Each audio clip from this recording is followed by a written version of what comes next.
গরমের কারণে অনেক সময় পাঞ্জাবির হাতা ভাঁজ করে রাখি, এখন এই ভাঁজ অবস্থায় নামাজ পড়লে কোনো নিষেধাজ্ঞা আছে কিনা?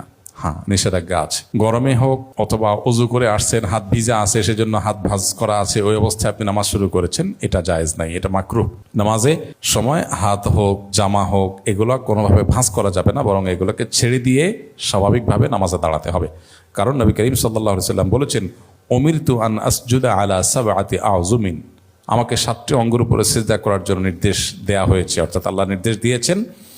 এবং ও আল্লাহ আকুফা সাওবান ওয়ালা শা'রা, আর আমি যেন কোনো কাপড় ভাঁজ না করি, নামাজের মধ্যে চুল ভাঁজ না করি।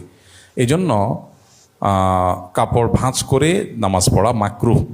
আপনি ওযু করে আসছেন, সময় পান নাই, জামাতে দাঁড়ায় গেছেন, তাহলে নামাজরত অবস্থায় যাতে আমলে কাসির না হয় আলতোভাবে ওইটা ঠিক করে নেন।